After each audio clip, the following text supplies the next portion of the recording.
નમસ્કાર વિદ્યાર્થી મિત્રો, આજે આપણે ધોરણ 5 પર્યાવરણ આસપાસ જેમાં પાઠ 9 ચઢીએ ઊંચા ચઢાણ વિશેનો અભ્યાસ કરીશું। તો વિદ્યાર્થી મિત્રો, આગળ આપણે થોડોક અભ્યાસ કર્યો, હવે આપણે આગળ જોઈશું એક રમૂજી બનાવ। આ ક્યારનું છે તો 14 ફેબ્રુઆરી 1984ની વાત છે। આપણે 10 ફેબ્રુઆરી સુધીનો અભ્યાસ કર્યો, ક્યાંથી લઈને તો 2 ફેબ્રુઆરીથી 10 ફેબ્રુઆરી। હવે આપણે 14 ફેબ્રુઆરીનો બનાવ જોઈશું। રમૂજી બનાવ હતો એ। સાંજ હતી, ખાન દોંબીને ભૂખ લાગી હતી। અમારી પાસે કંઈ જ ખાવાનું ન હતું। તે વાડ કૂદીને ખેતરમાં ગઈ। શું કહે છે? ખાનકુંબીને ખૂબ જ ભૂખ લાગી હતી। અમારી પાસે કંઈ ખાવાનું હતું નહીં, એટલે તે વાડ કૂદીને ખેતરમાં ગઈ। તેણે ઝડપથી 2 મોટી કાકડી તોડી અને પાછી આવી। તરત જ એક સ્ત્રી પાછળથી આવી અને તેને તેની બેગથી પકડી। તે ખાન દોંબીને પોતાની ભાષામાં કંઈક કહેવા લાગી। અમે તે શું કહી રહી છે તે સમજી શકતા નહોતા।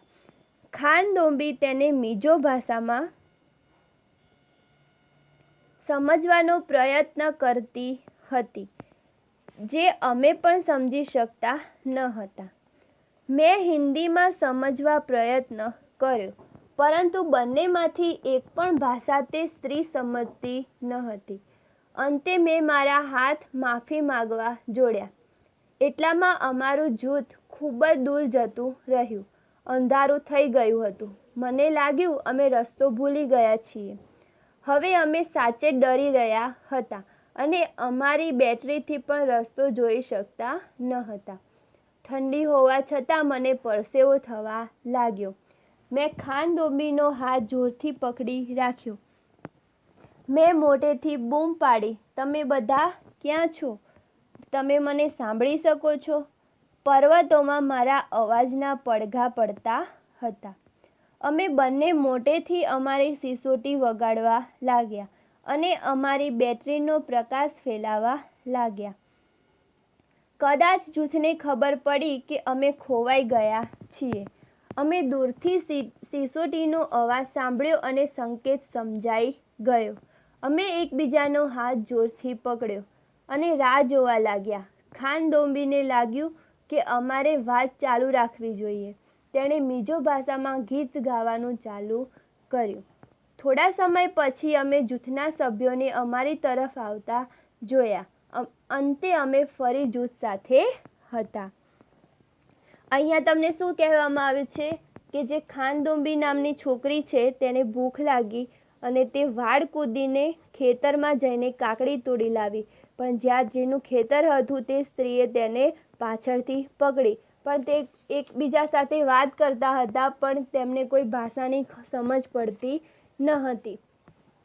અંતે તે બધા જ એમના જૂથથી બધા અલગ અલગ થઈ ગયા, રસ્તો ભૂલી ગયા। પછી સિસોટીના કેટલાક લોકો બૂમો પાડવા લાગ્યા, તો પણ અવાજ સંભળાયો નહીં, જ્યારે સિસોટીના અવાજથી બધા એક થઈ ગયા। હવે કહે છે, કહો તમારા વર્ગમાં કોઈ એવું છે જેની ભાષા તમને સમજાતી નથી અથવા તે તમારી ભાષા સમજતા નથી। તમે આવી સ્થિતિમાં શું કરો છો? તો કે હા, મારા વર્ગમાં એક વિદ્યાર્થી છે જે થોડા સમય પહેલાં જ કેરળથી આવ્યો છે। તેની ભાષા મને સમજાતી નથી અને મારી ભાષા તેને સમજાતી નથી। આવી સ્થિતિમાં હું તેની સાથે ઈશારાઓથી અથવા અંગ્રેજીમાં વાત કરું છું। તમે ક્યારેય તમારો રસ્તો ભૂલી ગયા છો? પછી તમે શું કર્યું? તો કે હા, હું 2-4 વાર મારો રસ્તો ભૂલી ગયો છું, પરંતુ આજુબાજુ કોઈ દુકાનદાર કે અન્ય વ્યક્તિને પૂછીને સાચો રસ્તો મેળવી લીધો છે। તમારા વિચારે ખાન દોંબીએ કેમ મોટેથી ગીત ગાયું હશે? તો કે ખાન દોંબી તેના જૂથના સભ્યોથી અલગ પડી ગઈ હતી। ખાન દોંબીનું મીજો ભાષામાં મોટેથી ગીત ગાવાનું ચાલુ રાખવાથી તેના જૂથના સભ્યો તેને સહેલાઈથી શોધી શકે, આ માટે તેણે મોટેથી ગીત ગાયું હશે. તમે કોઈને ડરથી બચવા કંઈ ખાસ કરતા જોયા છે? શું અને ક્યારે? તો હા, મેં કેટલાક લોકોને ડરથી બચવાનો પ્રયાસ કરતા જોયા છે. જેમ કે મારા મિત્રને કૂતરાથી ડર લાગતો હોવાથી જ્યારે રસ્તા પર સામેથી કૂતરાને આવતો જુએ છે, તરત જ આજુબાજુમાં ચાલતા કોઈ મોટા વ્યક્તિને પાછળ સંતાઈને ચાલતા રસ્તો પસાર કરે છે. મારા ફોઈને ઊંચાઈથી ડર લાગતો હોવાથી તેઓ જ્યારે પણ પર્વત કે ઊંચા બિલ્ડિંગની છત પર ચડે ત્યારે નીચે જોવાનું ટાળે છે. મારા કાકી રાત્રે અંધારામાં બાથરૂમ જવા નીચે આવે છે ત્યારે ડર લાગે છે, જેથી હનુમાન દાદા બોલતા રહે છે.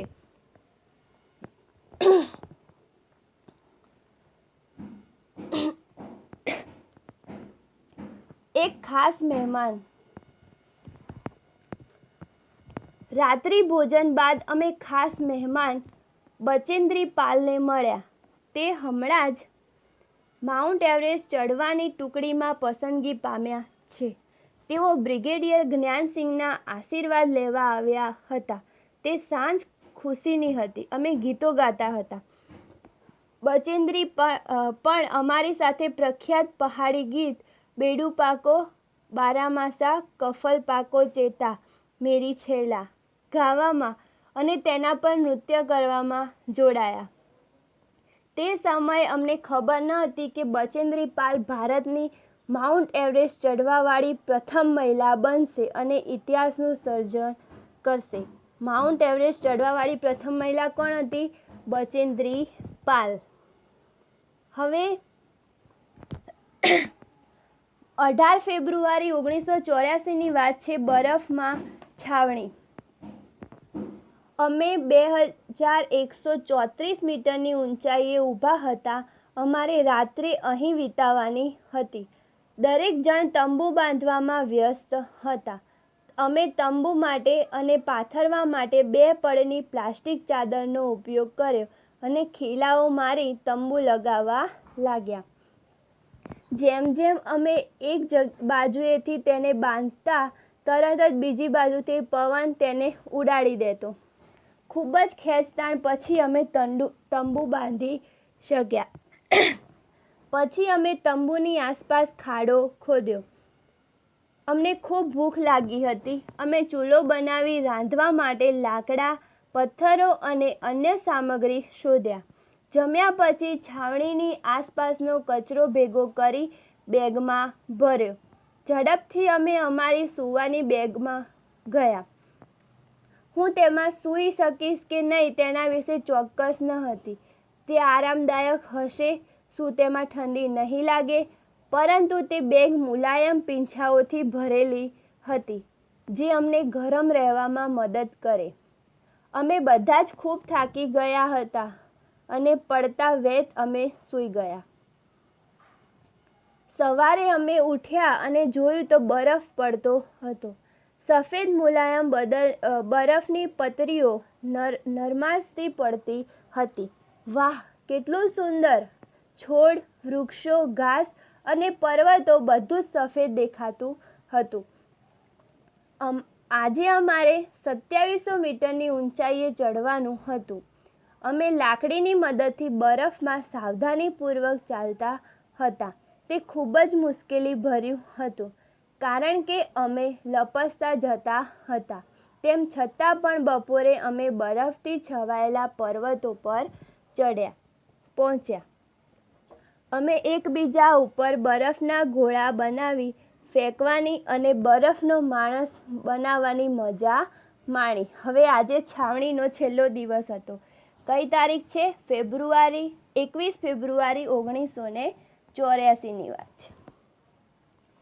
અમે કેમ્પ ફાયરની તૈયારી કરતા હતા. દરેક જૂથે કાર્યક્રમ રજૂ કર્યા. અમે કેમ્પ ફાયરમાં જોક્સ પર હસીને, ગાઈને અને નૃત્ય કરીને મજા માણતા હતા. મધ્યરાત્રિ થઈ. બ્રિગેડિયર જ્ઞાનસિંહ ઊભા થયા અને મને બોલાવી. મેં વિચાર્યું, અરે હવે મેં શું કર્યું? પરંતુ જ્યારે સાહેબે મારું નામ સૌથી સારા પ્રદર્શન માટે જાહેર કર્યું, હું સ્થિર ઊભી જ રહી ગઈ. તેમણે મને આશીર્વાદ આપ્યા અને મારા ગાલ પર ખુશીના આંસુ આવવા લાગ્યા. છાવણીનો છેલ્લો દિવસ હતો એટલે બધા ત્યાં શું કરતા હતા? મજા કરતા હતા. કોઈ ગીત ગાતું હતું તો કોઈ નૃત્ય કરતું હતું. હવે જે તેમના ત્યાંના જ્ઞાનસિંહ હતા બ્રિગેડિયર, તેમને સારા પ્રદર્શન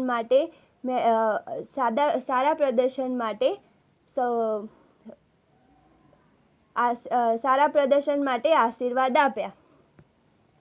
હવે કહે છે ચર્ચા કરો. તમારા મતે તંબુની આજુબાજુ ખાડો કેમ ખોદવામાં આવ્યો?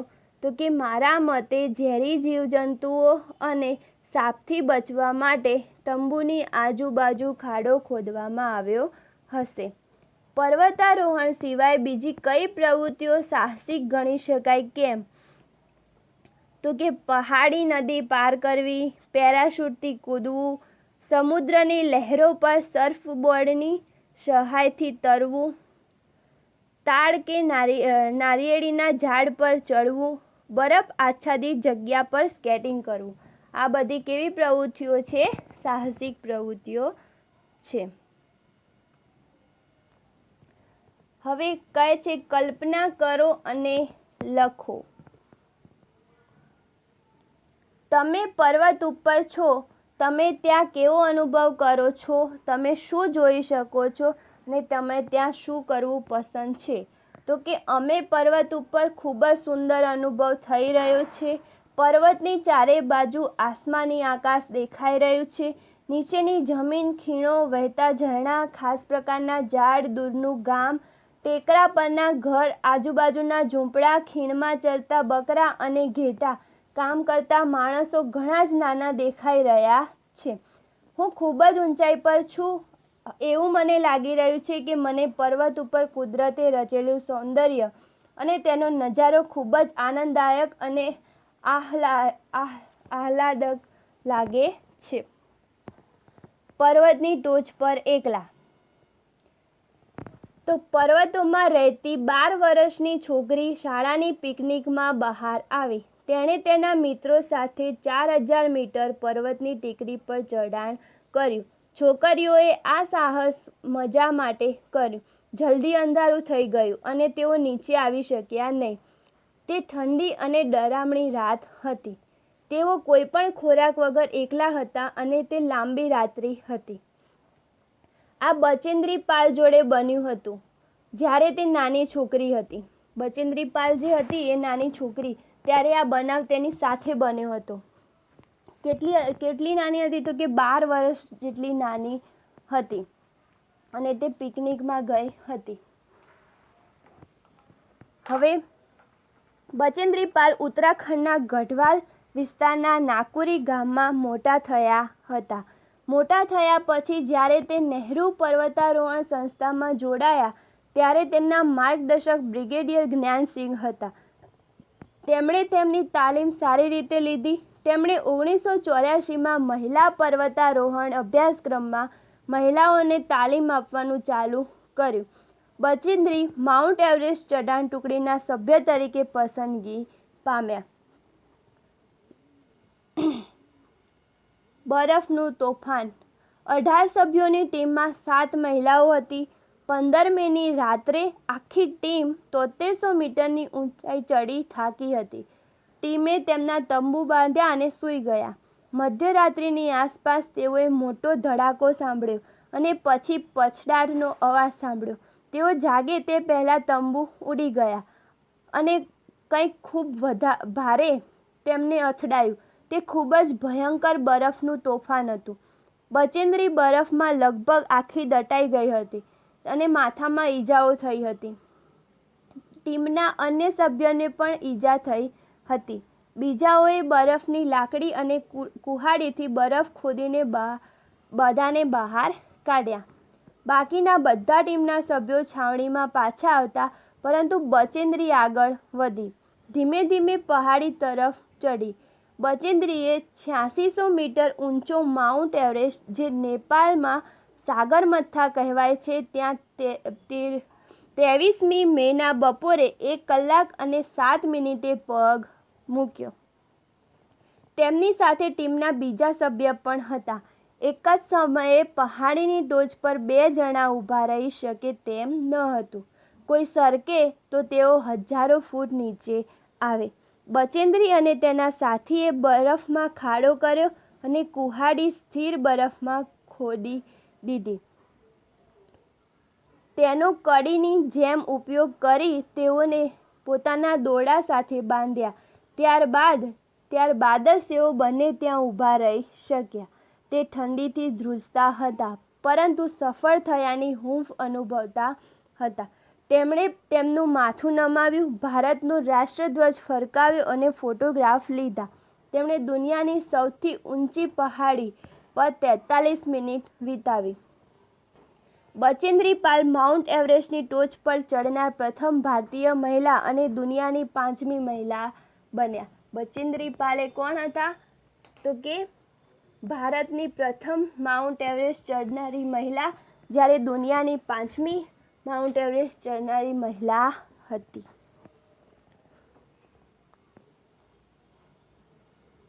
જો આપ ફોટોગ્રાફ જોઈ લો. હવે કહે છે વિચારો, બચેન્દ્રી પહાડી પર ભારતનો રાષ્ટ્રધ્વજ કેમ ફરકાવ્યો?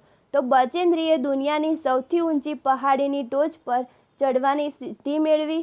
તેના પ્રતીક રૂપે તથા પોતાના દેશના સન્માનમાં પહાડી પર ભારતનો રાષ્ટ્રધ્વજ ફરકાવ્યો. તમે પણ રાષ્ટ્રધ્વજ ક્યારે ફરકાવેલો જોયો છે? આપણા રાષ્ટ્રધ્વજ વિશે માહિતી મેળવો. તો કે મેં આપણો રાષ્ટ્રધ્વજ સ્વતંત્રતા દિવસ અને પ્રજાસત્તાક દિવસની ઉજવણી સમયે ફરકાવેલો જોયો છે. આપણો રાષ્ટ્રધ્વજ આપણા દેશની ઓળખનું પ્રતીક છે. તેનો આકાર લંબચોરસ છે. તેમાં 3 રંગોના સરખા માપના પટ્ટા છે, તેથી તેને ત્રિરંગો કહેવાય છે. રાષ્ટ્રધ્વજમાં સૌથી ઉપરનો પટ્ટો કેસરી, વચ્ચેનો પટ્ટો સફેદ અને નીચેનો પટ્ટો લીલા રંગનો છે. રાષ્ટ્રધ્વજના વચ્ચેના સફેદ પટ્ટામાં મધ્યમાં ભૂરા રંગનું ચક્ર છે. તેને અશોક ચક્ર કહે છે, જેમાં 24 આરા છે. ઈસવીસન 1947થી તિરંગા ધ્વજને સ્વતંત્ર ભારતના રાષ્ટ્રધ્વજ તરીકે સ્વીકારવામાં આવ્યો છે. તમે કોઈ બીજા દેશનો રાષ્ટ્રધ્વજ જોયો છે ક્યાં? તો કે હા, મેં બીજા દેશનો રાષ્ટ્રધ્વજ જોયો છે. આ રવિવારે ટીવી પર ભારત-ઓસ્ટ્રેલિયાની મેચ રમાતી બતાવવામાં આવી હતી. તેમાં ઓસ્ટ્રેલિયા દેશનો રાષ્ટ્રધ્વજ જોયો હતો. વળી અમેરિકા, ઓસ્ટ્રેલિયા, જાપાનના પ્રમુખ ભારતની મુલાકાતે આવે છે ત્યારે તેમની ગાડી પર તથા જે ભવનમાં તેમની મંત્રણા હોય ત્યાં પણ દેશના રાષ્ટ્રધ્વજ ટીવીમાં બતાવેલા જોયા છે. આ ઉપરાંત પુસ્તકોમાં જુદા જુદા દેશના રાષ્ટ્રધ્વજ પણ જોયા છે. હવે આ પાઠની અંદરથી આપણે શું શીખ્યા? તો કે પર્વત ચડવો કેમ સાહસભર્યો છે, સાહસભર્યો અને પડકારરૂપ છે, સમજાવો. જો તમે પર્વત ચડવાના હોય તો તમે કેવી તૈયારી કરશો? તમે તમારી સાથે શું લેશો? તમારા પોતાના શબ્દોમાં લખો. તો સૌપ્રથમ, પર્વત પર ચડવું ખૂબ જ મુશ્કેલભર્યું કાર્ય છે.